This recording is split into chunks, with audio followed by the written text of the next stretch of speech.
Hi students, welcome to Chennai IAS Academy Vellore. வருகிற இருக்கக்கூடிய group 2 and group 2A தேர்வுக்கு ப்ரிலிம்ஸை focus பண்ணி group 2A பேட்டர்னில் ரொம்ப ஒரு கிளியர் கட்டாக நம்ம ஒரு டாபிக் பற்றி மட்டும் ஒரு வீடியோஸ் பார்க்குறோம். சரிங்களா? சிங்கிள் டாபிக் தான். ஓகேதா? அந்த ஒரு சிங்கிள் டாப்பிக்கில் ஒரு 10 செட் ஆஃப் கொஸ்டின்ஸை டிஸ்கஸ் பண்ணுறோம். அதுதான் ஃபுல்லாக கவர் பண்ணுற மாதிரி நம்ம எக்ஸ்ப்ளனேஷனோட கொடுக்குறோம். இதை கண்டினியூஸாக ஃபாலோ பண்ணுங்கள். அடுத்தடுத்து ஒரு 1 days 2 days ஒன்ஸ் நம்ம இந்த மாதிரி ஒரு சிங்கிள் டாப்பிக்கை ஒரு டீட்டெயில்டாக அனலைஸ் பண்ணி ஒரு வீடியோ போடுறோம். இதன் மூலமாக அந்த டாப்பிக்கை நீங்கள் வெல் எஸ்டாப்ளிஷாக இருக்கலாம். ஓகேதா? கொஸ்டின் சும்மா ஒன் லைனரா, ஓகேங்களா, சும்மா பேசிக்கான கொஸ்டின்ஸ் எடுக்க போகிறது கிடையாது. இது டிகிரி ஸ்டாண்டர்ட் அப்படின்றதுனால ஜிஎஸ் கொஸ்டின்ஸை கொஞ்சம் ஸ்டாண்டர்டாக நிறைய ஸ்டேட்மெண்ட்டோ அப்புறம் கூற்று காரணம் கொஸ்டின்ஸாக எடுத்து உங்களுக்கு அதை எப்படி அப்ரோச் பண்ணுற விஷயத்தையும் நான் சொல்லி கொடுத்துட்றேன். சரிங்களா? இன்றைக்கி நம்ம பார்க்க போகிற டாபிக் பாலிட்டியில் கவர்னர் அப்படின்னு சொல்லிட்டு ஒரு டாபிக் பார்க்குறோம். சரிங்களா? பாலிட்டியில் என்னது கவர்னர் அப்படின்னு சொல்லிட்டு ஒரு டாபிக். ஓகே, தமிழில் ஆளுநர் அப்படின்னு சொல்கிறாங்க. ஓகேங்களா?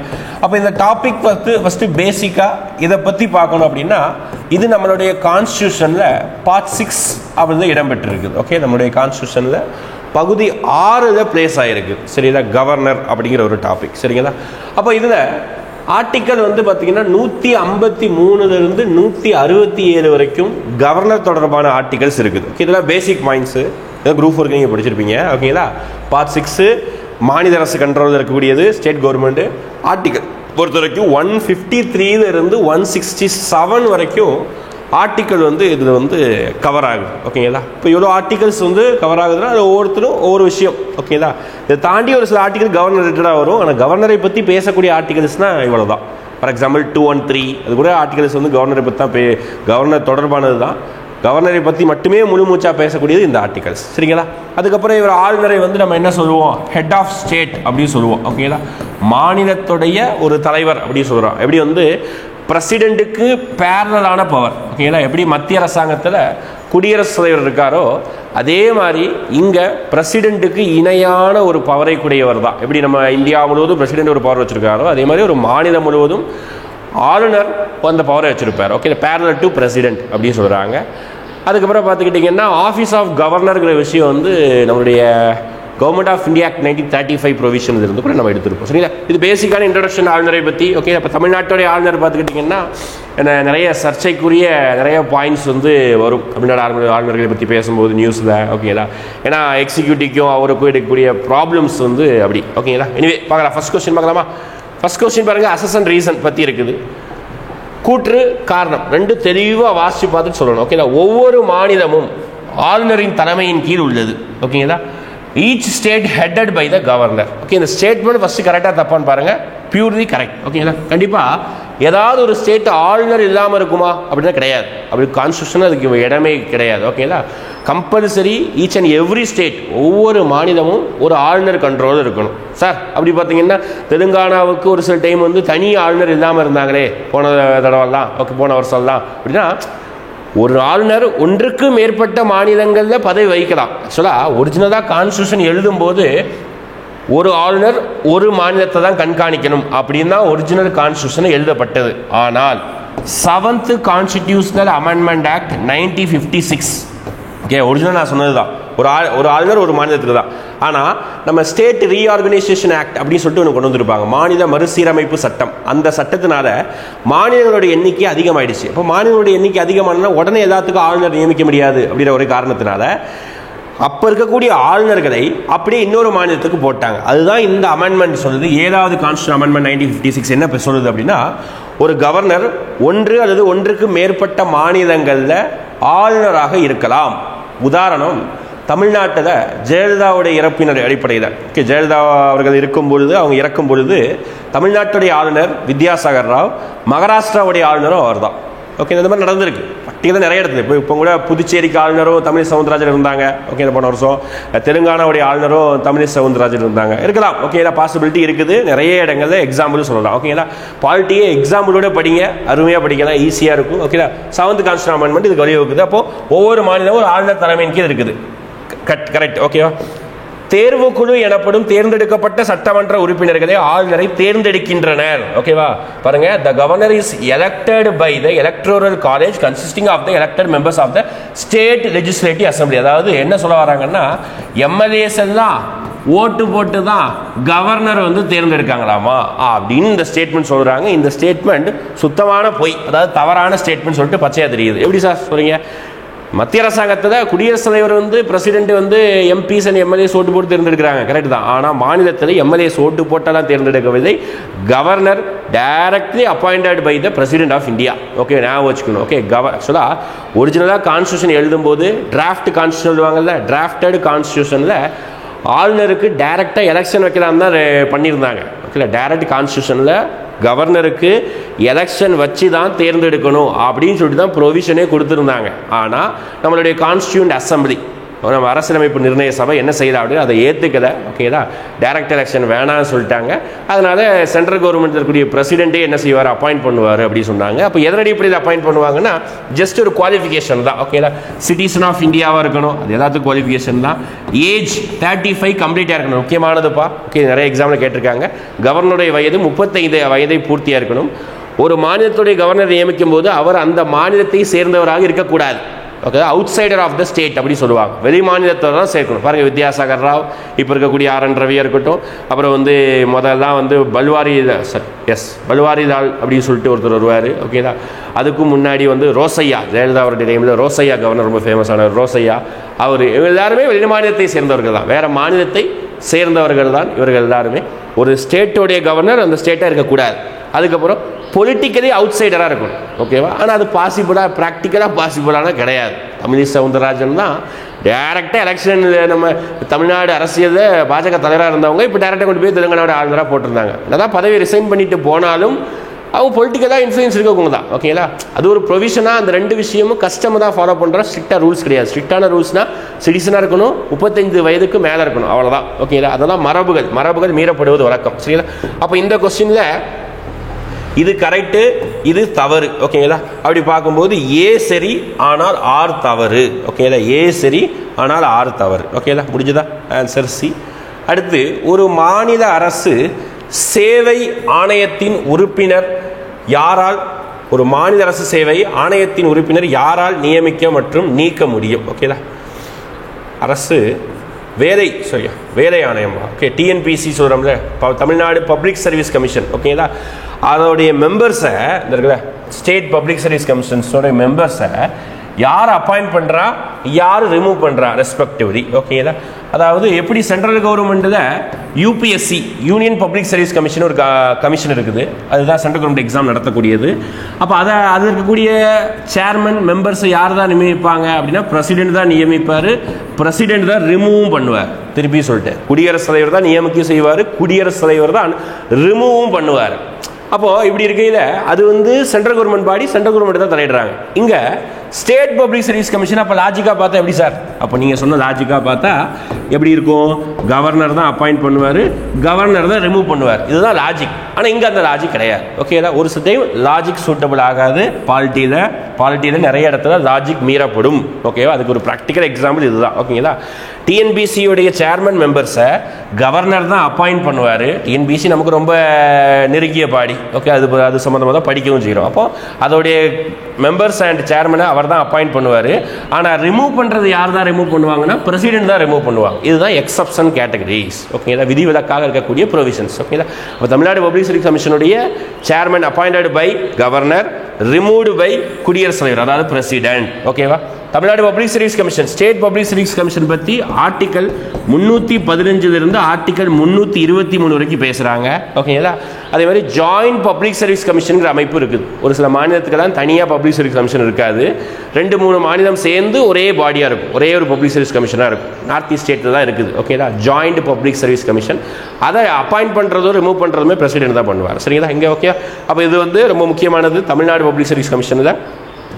அடுத்து பாருங்கள், மாநில ஆளுநர் பற்றி கீழ்கண்ட வாக்கியது எது தவறானது? ஓகேதா, நாட் ட்ரூ, அதாவது இன்கரெக்ட் ஸ்டேட்மெண்ட் கேட்குறாங்க கவர்னர் பற்றி. ஓகேதா, he appoints the advocate general of the state.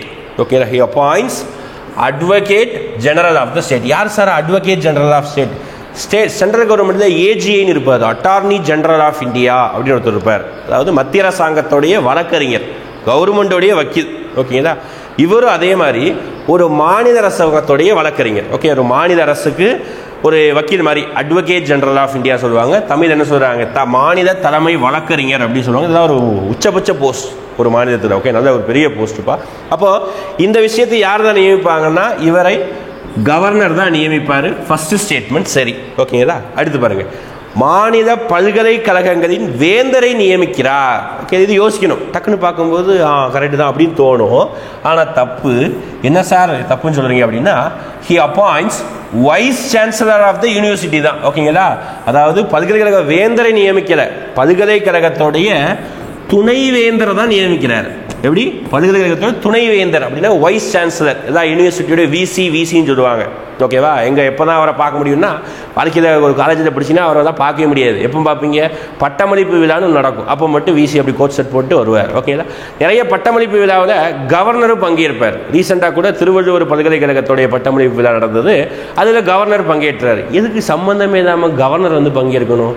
ஒரு உயர்கல்வித்துறை அமைச்சர் வந்தால் பரவாயில்ல, முதலமைச்சர் வந்தால் பரவாயில்ல, ஏன் கவர்னர் வராரு அப்படின்னா, தமிழ்நாட்டில் இருக்கக்கூடிய எல்லா பல்கலைக்கழகத்துக்கும் வேந்தர் சான்சலரே யார் தான்? கவர்னர் தான். அதை தெரிஞ்சுக்கணும். எல்லா யூனிவர்சிட்டியும்.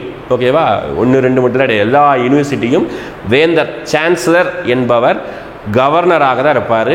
அவருக்கு கீழே இருக்கக்கூடிய துணை வேந்தர், அதாவது வைஸ் சான்சலரை யார் தான் நியமிப்பாங்க? அவரை தான் வந்து கவர்னர் நியமிப்பார். அப்போ இந்த ஸ்டேட்மெண்ட்டில் வைஸ்கிற வார்த்தை வந்தால் கரெக்டு, வைஸ்கிற வார்த்தை வருது. 2வது ஸ்டேட்மெண்ட் தவறு. 3வது தான் பார்த்துருவோமா?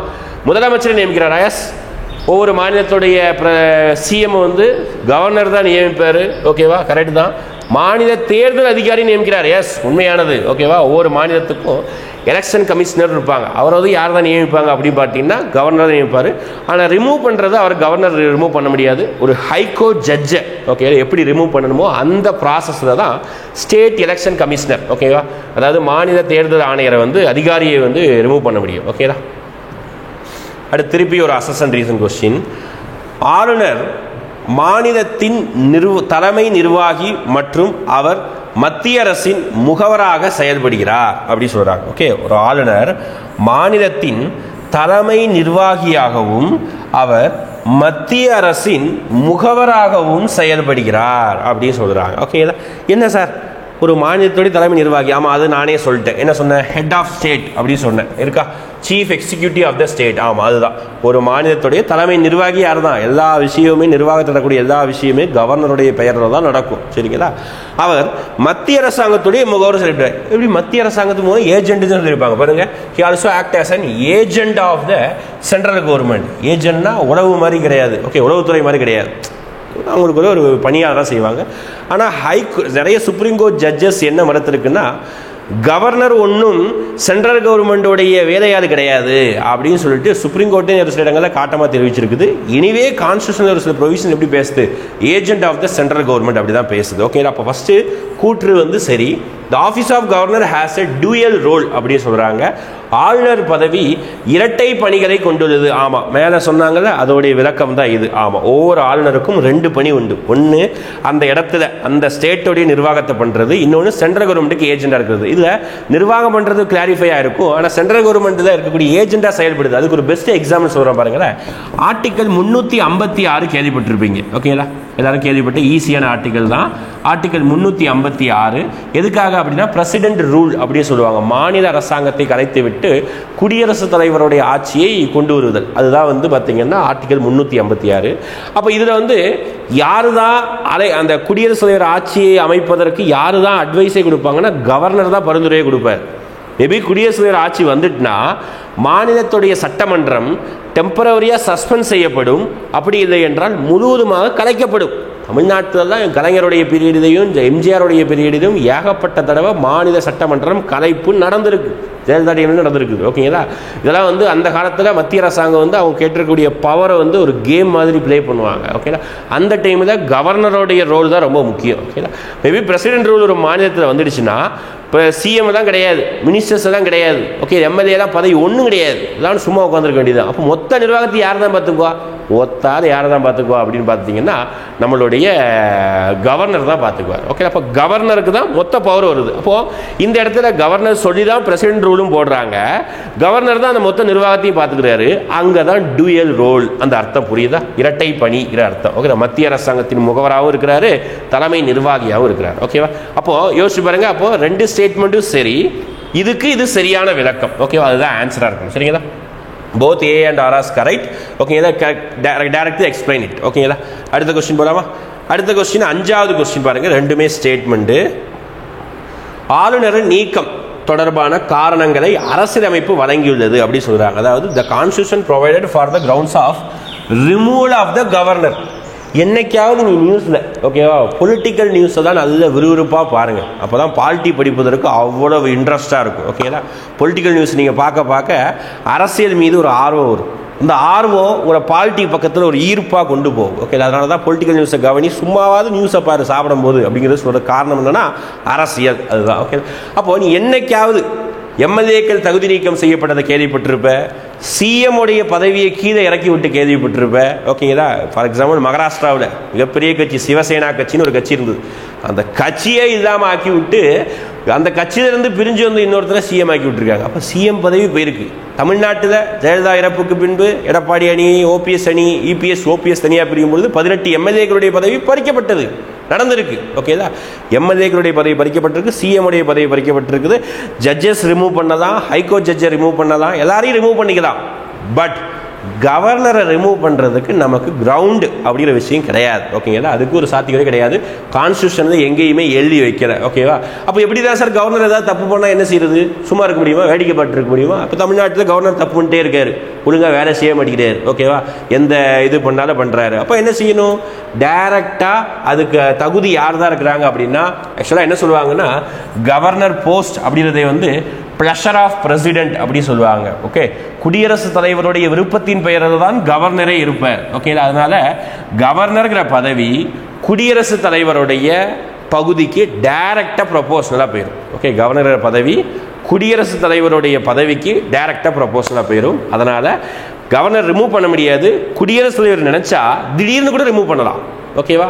அதுக்கு கிரவுண்ட் கிடையாது. ஓகேவா? எம்எல்ஏக்கள்லாம் சேர்ந்து ஒரு ரெசல்யூஷன் பாஸ் பண்ண உடனே கவர்னர் ரிமூவ் பண்ணிடுவாங்களா? அப்படிதான் கிடையாது. பிரசிடென்ட் மனசு வைக்கணும். President means central government, PM plus council of minister மனசு வச்சால் கவர்னர் என்னைக்கு வேணாலும் மாற்றிக்கலாம். ஓகே, அதுதான் அடுத்த ஸ்டேட்மெண்ட். அது ரிலேட்டடானது தான். பாருங்க, the governor has security of tenure, fixed term of office. அதாவது ஆளுநரின் பதவி காலத்திற்கு மற்றும் பதவிக்கு பாதுகாப்பு உள்ளது அப்படி சொல்லிட்டாங்க. நீ புக் எடுத்து பார்த்தனா, லட்சுமிகாந்த் புக் எடுத்து பார்த்தனா இந்த மாதிரி வார்த்தையே கிடையாது. ஓகேங்களா?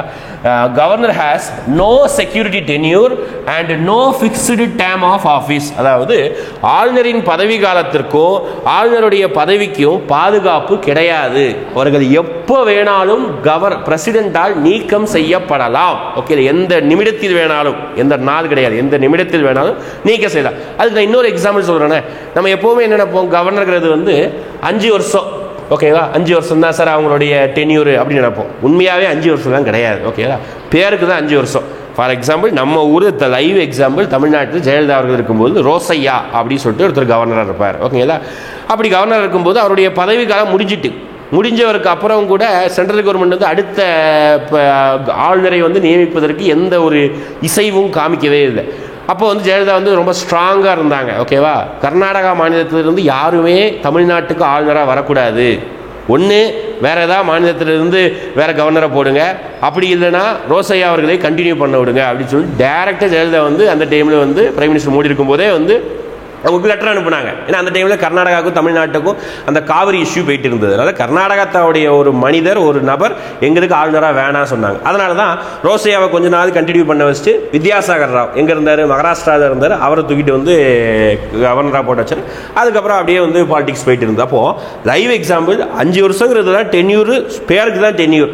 5 வருஷத்துக்கு மேலேயும் அவர்கள் நீடிக்கணும், நீடிக்கலாம். அதுதான் சொல்கிறேன். நோ பதவி காலத்திற்குன்னு ஒரு நிரந்தரமான ஒரு விஷயம் தான் கிடையாது. No security tenure, no fixed term. புக்கில் அப்படியே இந்த லைன் இருக்கும். சரிங்களா? அப்போ ரெண்டாவது ஸ்டேட்மெண்ட் தவறு. முதல் ஸ்டேட்மெண்ட் என்ன சொன்னால், constitution provided grounds for defection கிடையாது. இதுவும் தவறு தான். ஓகேங்களா? ரிமூவ் பண்ணுறதுக்கெல்லாம் கான்ஸ்டியூஷனில் எதுவுமே எழுதி வைக்கல. சரிங்களா? அப்போ 2 ஸ்டேட்மெண்ட் தவறு, இரண்டுமே எது கூற்று சரியானதாக கேட்குறாங்க? ஆமாம், சரியானதாக கேட்குறாங்க. ரெண்டுமே சரியுது. ஓகே, தெளிவாக வாசிக்கணும். ஒவ்வொரு லைனையும் குரூப் 2 ஸ்டாண்டர்டில் இருக்கும்போது தெளிவாக வாசி பார்க்கணும். அடுத்த கொஸ்டின் பாருங்க. அடுத்த கொஸ்டின் நல்லா யோசிக்கக்கூடிய ஒரு கொஸ்டின். ஓகே, ஆர்டிகல் 356 இப்போ தான் நம்ம பேசணும். Article 356 governor recommends the imposition of the constitutional emergency in the state of to the president அப்படி சொல்றாங்க. நான் இப்போ பேசினது அப்படியே லைன். ஓகேதா? சரத்து 356 கீழ் ஒரு மாநிலத்தில் அவசர நிலையை பிரகடனம் செய்ய குடியரசுத் தலைவருக்கு ஆளுநர் பரிந்துரைக்கிறார். இப்போதான் சொன்னேன். ஓகேதா? ஒரு மாநிலத்தில் சட்டம் ஒழுங்கு சரியில்லை, ரொம்ப கரப்ஷன் நடக்குது, அப்படி இல்லைனா கூட பரவாயில்ல, சென்ட்ரல் கவர்மெண்டுடைய பேச்சை ஒரு மாநில அரசாங்கம் கேட்கலனா கூட பண்ணியிருக்காங்க. நம்ம இந்தியாவில் நடந்திருக்கு, நிறைய தடவை நடந்திருக்குது. ஓகேங்களா? அதாவது ஒரு மாநிலத்துடைய எதிர்கட்சியாக இருக்கிறவங்க சென்ட்ரல் கவர்மெண்ட்டில் கூட்டணி கட்சியாக இருப்பாங்க. அப்படி கூட்டணி கட்சியாக இருக்கும்போது இந்த கட்சியை கலைக்கணும் அப்படின்னு சொல்லிட்டு கூட்டணி கட்சி சொன்னால் சென்ட்ரல் கவர்மெண்ட் சொன்னதை செய்ய போகிறாங்க. அவ்வளோதான், சம்பந்தமே ஏதாவது ஒரு சாக்கு புக்கு சொல்லி அந்த மாநில அரசை கலைப்பாங்க. அப்போ அந்த மாநில அரசை கலைப்பதற்கு முன்னாடி கவர்னர் கிட்ட என்ன வாங்கணும் அப்படின்னு பார்த்துட்டிங்கன்னா ஒரு லெட்டர் மாதிரி வாங்குவாங்க. ஓகேங்களா? அதுதான் இங்கே சொல்கிறாங்க. ஓகே, அவசர பிரகடனம் செய்ய குடியரசுத் தலைவருக்கு ஆளுநர் பரிந்துரைக்கிறார். ஆளுநர் பரிந்துரைக்கு பின்பு தான் ஆர்டிகல் 356 இம்ப்ளிமெண்ட் பண்ணணும். அதுதான் ரூல்ஸு. ஆனால் இந்த ரூல்ஸையும் நிறைய தடவை மீறி இருக்காங்க. இந்திரா காந்தி டைமில் தான் நிறைய தடவை கவர்னர் ரெக்கமெண்ட் பண்ணுறதுக்கு முன்னாடியே ஒரு சில பஞ்சாபில் அநியாயத்துக்கு இந்திரா காந்தி டைமில் பஞ்சாபில் ஏகப்பட்ட தடவை வந்து பிரசிடென்ட் ரூலை இம்ப்ளிமெண்ட் பண்ணாங்க. அந்த டைமில் தான் காலிஸ்தான் தீவிரவாத இஷ்யூ வந்து போயிட்டு இருந்தது. ஓகேங்களா? எனிவே, அப்போது இந்த ஸ்டேட்மெண்ட் கரெக்ட் என்ன சொன்ன கரெக்ட் தான். ஓகேங்களா? அடுத்து, குடியரசுத் தலைவர் கீழ் செயல்படும் ஆளுநருக்கு செயல் அதிகாரம் உள்ளது அப்படின்னு சொல்றாங்க. எஸ், உண்மைதான். ஓகேங்களா? இப்போ அந்த டைம்ல பிரசிடென்ட் ரூல் இம்ப்ளிமெண்ட் பண்ணிட்டாங்கன்னா குடியரசுத் தலைவர் கீழே தான் கவர்னர் குடியரசுத் தலைவர் என்ன சொல்றாரோ கவர்னர் அந்த மாநிலத்து முழுவதும் செய்வார். ஒரு லைவ் எக்ஸாம்பிள், தமிழ்நாட்டில் ஏதோ ஒரு முறை எம்ஜிஆர் டைம்லையோ ஜெயலலிதா டைம்லையோ வந்து குடியரசுத் தலைவர் ஆட்சியை வந்து நியமிச்சிட்டாங்க. ஆனால் ஏடிஎம்கே ரூல் இருந்தது. அந்த டைமில் குடியரசுத் தலைவர் ஆட்சியை வந்து நியமிச்சிட்டாங்க. அந்த டைம் ஆளுநராக இருந்தது ஒரு நபர். ஓகேதா? அவர் என்ன பண்ணார் அப்படின்னு பார்த்தீங்கன்னா, அந்த காலத்தில் சைக்கிளில் வேறு பார்த்துருப்பீங்க, சைக்கிளில் முன்னாடி வந்து லைட் இருக்கும். ஓகேதா? அந்த லைட் இல்லைன்னா எல்லாரையும் தூக்கி அரெஸ்ட் பண்ணுங்க அப்படி தான் சொல்லிட்டு ஆர்டர் போட்டாராமா. இதெல்லாம் வந்து அந்த காலத்தில், இப்போ வந்து நம்ம அதை யூஸ் பண்ண முடியாது. அந்த காலத்தில் இப்படி தான் வந்து ஒரு இருந்தது. அப்போ ஃபுல் எக்ஸிக்யூட்டிவ் பவரும் யார்கிட்ட போயிடும் அந்த ஒரு டைம். ஏன்னா சிஎம் கிடையாது, மினிஸ்டர்ஸ் கிடையாது, அதிகாரிகளை கண்காணிப்பது யாருமே கிடையாது, ஜாலியாக இருப்பாங்க அதிகாரிகள் தான். ஏன்னா கவர்னர் ஒத்தால எல்லாரும் எங்கே போய் பார்ப்பாங்க? As executive power of the agent of the பிரசிடென்டோட ஏஜென்ட் மாதிரி செயல்படுவார். ரெண்டு ஸ்டேட்மெண்ட்டும் சரி என்ன சரியான கூற்று தான் கேட்குறாங்க. அப்போ இரண்டும் சரி. ஓகேங்களா? ரைட். அடுத்த கொஸ்டின், 7வது கொஸ்டின். எந்த அரசியல் சட்ட விதிப்படி ஆளுநர் சட்டமன்றம் கூடாத போது இடைக்கால சட்டங்களை இயற்றுகிறார்? இந்த இடைக்கால சட்டங்கிறது இங்கிலீஷ்ல நல்ல ஒரு வார்த்தை இருக்கும், ஆர்டினன்ஸ் அப்படின்னு சொல்லுவாங்க. ஓகே, தற்காலிக சட்டம், இடைக்கால சட்டம் எப்படினாலும் சொல்லுவாங்கப்பா, ஆர்டினன்ஸ் அப்படின்னு சொல்லுவாங்க. ஓகேங்களா? இந்த ஆர்டினன்ஸ்னா ஃபர்ஸ்ட் என்ன அப்படின்னு பார்த்துக்கிட்டிங்கன்னா, ஆக்சுவலாக வந்து ஒரு இடத்துல பார்லிமெண்ட் நடக்குது வச்சுக்கோங்க. ஃபார் எக்ஸாம்பிள் பார்லிமெண்ட் நடக்குது. பார்லிமெண்ட் நமக்கு தெரியும் ஒரு 3 செஷன் இருக்குது. என்ன செஷன்லாம் இருக்குது? Budget session, monsoon session, winter session. ஓகேங்களா? பட்ஜெட் நாடாளுமன்ற கூட்டத்தொடர் அப்படி சொல்லுவாங்க. அப்புறம் வந்து பருவகால மழை கூட்டத்தொடர், குளிர்கால கூட்டத்தொடர் சொல்லிட்டு 3 தொடர் இருக்கும். அந்த 3 கூட்டத்தொடர் வெவ்வேறு மந்த், பிப்ரவரி மாதம், அப்புறம் ஜூன் ஜூலை இப்போ கூட நடக்குது, இதெல்லாம் வந்து பருவகால கூட்டத்தொடர். அப்புறம் வந்து நவம்பர் கிட்ட வின்டர் செஷன். இந்த எல்லா டைம்லையும் இடையில கேப் இருக்கும். அந்த கேப்ல திடீர்னு ஒரு சட்டம் போடணும்னா சென்ட்ரல் கவர்மெண்ட்ல, அதாவது 3 லிஸ்ட் இருக்குல்ல, என்ன லிஸ்ட் எல்லாம் இருக்குது? Union list, state list, concurrent list. அதுல யூனியன் லிஸ்ட்ல வரக்கூடிய சப்ஜெக்ட்ல பிரசிடென்ட் சட்டமன்றம் பாராளுமன்றம் இல்லாத போது ஆர்டினன்ஸ் போடலாம் அக்கார்டிங் டு ஆர்டிகல் 1, 2, 3. அதே மாதிரி மாநிலத்தில் சட்டமன்றம் கூடாத பொழுது, ஓகே, நம்ம மாநிலத்தில் இப்போ தான் போன வாரம் தான் சட்டமன்றம் கூட கூடுனது. ஓகேங்களா? அப்படி சட்டமன்றம் இப்போ முடிச்சுட்டு சட்டமன்றம் கூடி முடிஞ்சதுக்கப்புறம் இருக்கக்கூடிய ஸ்பேஸ் டைமில் ஸ்டேட் லிஸ்ட்டில் மாநில பட்டியலில் இருக்கக்கூடிய விஷயங்களை கவர்னர் வந்து பார்த்தீங்கன்னா ஆர்டிக்கல் 213 பயன்படுத்தி என்ன பண்ணுவார் அப்படின்னு பார்த்தீங்கன்னா இடைக்கால சட்டம் போடுவார். சரி சார், இந்த இடைக்கால சட்டம் எவ்வளோ வருஷம் செல்லும்? அதுதான் பேர் என்னது? இடைக்கால சட்டம். இடைப்பட்ட காலம் தான் செல்லும். எவ்வளோ செல்லும் அப்படின்னா ஒரு 6 மாதம் அப்படின்றது அதோடைய டென்யூரு. ஆக்சுவலாக 6 மாதம் கிடையாது. ஓகேங்களா? எப்போ ஒரிஜினலாக அதோட டென்யூர் என்னன்னா, எப்போ சட்டமன்றம், இப்போ நான் கவர்னராக இருந்து ஒரு சட்டம் போட்டேன் வச்சுக்கோங்க. ஓகேங்களா? அந்த சட்டம் போட்டு அடுத்த என்னைக்கு வந்து சட்டமன்றம் கூடுதோ அந்த சட்டமன்றம் கூடி 6 வாரத்தில், ஓகே, நல்லா ஞாபகம் வச்சுக்கணும், 6 வாரத்துக்குள்ள அந்த இடைக்கால சட்டத்துக்கு ஒப்புதல் அளிக்கணும். அப்படி ஒப்புதல் அளிக்கலைன்னா அந்த இடைக்கால சட்டம் செல்லாமல் போயிடும். ஓகேங்களா?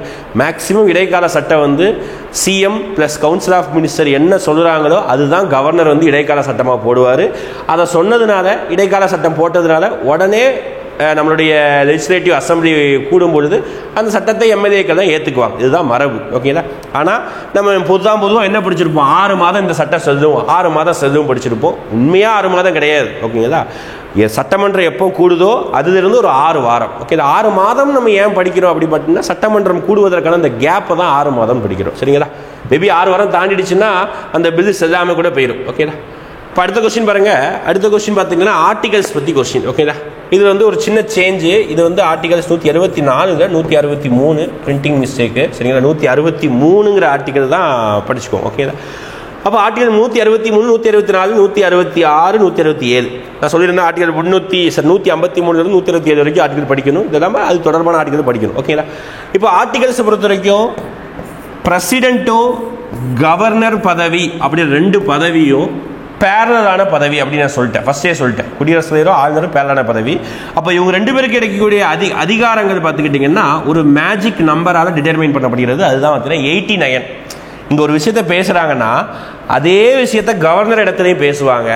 அந்த விஷயத்த இங்கே என்ன நம்பர் வருதோ அது கூட 89 ஆட் பண்ண ஒரு நம்பர் வரும். அந்த நம்பர் தான் அங்கே இருக்கும். ஓகேங்களா? ஃபார் எக்ஸாம்பிள் சொல்ல பாருங்களேன். ஆர்டிகல் 163 என்ன பேசுது? ஆளுநருக்கு உதவி மற்றும் அறிவுரைகளை வழங்க அமைச்சர் குழு. ஓகேங்களா? சொல்கிறாங்க. ஆமாம், கரெக்டு தான். ஓகேங்களா? இதுதான் 163 3வது. ஓகேவா? இது சென்ட்ரல் கவர்மெண்ட்ல பிரசிடென்ட்டுக்கு பிரைம் மினிஸ்டர் அட்வைஸ் கொடுப்பார்ல, அது என்ன ஆர்டிகல்னா 174வது ஆர்டிகல். சரியா?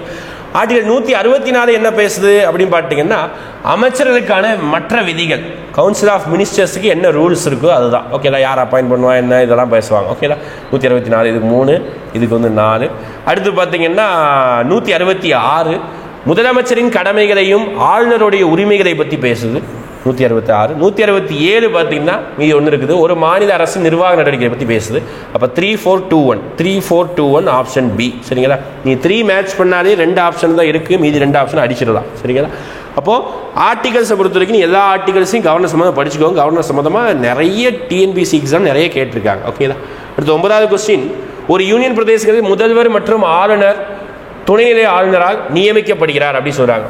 யோசிச்சு பாருங்க. மொத்தம் இருக்குது இந்தியாவில் 28 மாநிலம் 8 யூனியன் பிரதேசம் இருக்குது.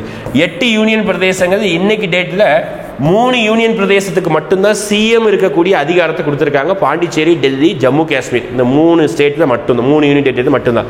அதில் ஜம்மு காஷ்மீரில் இன்ன வரைக்கும் எலெக்ஷன் நடக்கலை, இதுக்கப்புறம் தான் நடத்த போகிறாங்க. பாண்டிச்சேரியிலையும் டெல்லியிலையும் சிஎம்ஸ் இருக்காங்க. அங்கே இருக்கக்கூடிய சிஎம் யார் தான் அப்பாயிண்ட் பண்ணுவாங்கன்னா அங்கே இருக்கக்கூடிய ஆளுநர் அப்பாயிண்ட் பண்ண மாட்டாருப்பா. டைரக்டாக அங்கே இருக்கக்கூடிய சிஎம் பிரசிடென்ட் தான் அப்பாயிண்ட் பண்ணுவாங்க. அப்போ இதுல இருந்து என்ன மீனிங் புரிஞ்சுக்கணும்? Union territory directly controlled by the president. என்னதான் கவர்னர் இருந்தாலும் அதான் நிறைய இடத்துல சொல்லுவாங்க. நிறைய இடத்துல மாநிலத்துடைய கவர்னருக்கும் யூனியன் பிரதேசத்துடைய கவர்னருக்கும் ஒரே மாதிரியான அதிகாரங்கள் கிடையாது. நிறைய இடத்துல மாறுபடும். ஓகே, நிறைய இடத்துல மாறுபடும். ஒரு சில டைமு அங்கே பவர் அதிகமாக இருக்கும், ஒரு சில டைம் அங்கே பவர் கம்மியாக இருக்கும். ஒரு சில இடத்துல இந்த மாதிரி மாறி மாறி தான் இருக்கும். ஓகேங்களா?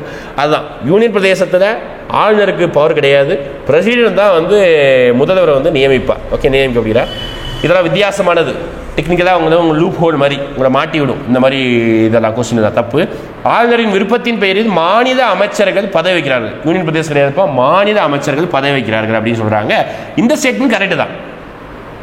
ஆளுநருடைய பிளஷர் ஆஃப் தான். ஓகேங்களா? அவர் விருப்பப்பட்டால் மட்டும்தான் ஆளுநர் அந்த பதவியில் இருப்பார், இல்லைன்னா இருக்க மாட்டார். அதுதான் 2வது ஸ்டேட்மெண்ட் சரி. ஓகே, இன்கரெக்ட் ஸ்டேட்மெண்ட் தான் கேட்குறாங்க. முதல் ஸ்டேட்மெண்ட் மட்டும் தான் இன்கரெக்ட். அப்போ 1 மட்டும்தான் தவறு. அடுத்த கொஸ்டின், லாஸ்ட் கொஸ்டின்.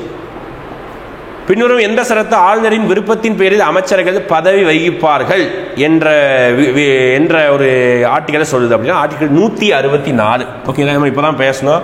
அங்கே என்ன ஆர்டிகல் அடிப்படையில்? ஆர்டிகல் 164 அடிப்படையில் தான் ஆளுநர் விருப்பத்தின் பெயரில் அமைச்சர்கள் வந்து பதவி வகிப்பார்கள். சரிங்களா? ஃபைனலாக ஒரு 10 கொஸ்டின் கவர்னர் அப்படிங்கிற விஷயத்தை வச்சு நம்ம ரிலேட்டடாக பண்ணிட்டோம். கவர்னர் நிறைய பதவி நியமிப்பார் சொல்லிட்டேன். CM, advocate general, state election commissioner, state public service commission, இது எல்லாத்தையும் அவர் தான். கவுன்சில் ஆஃப் மினிஸ்டர்ஸையும் அவர் தான் நியமிப்பார். ஓகேங்களா? 10 கொஸ்டின்ஸ் நறுக்குன்னு கவர்னரை பற்றி நம்ம வந்து பார்த்து முடிச்சிட்டோம். இதே மாதிரி அடுத்தடுத்த டாப்பிக்கில் அடுத்தடுத்த ஒரு சின்ன ஒரு டாபிக் எடுத்து ஒரு 10 கொஸ்டின் டீட்டெயிலாக பேசலாம். ஓகேங்களா? தேங்க்யூ.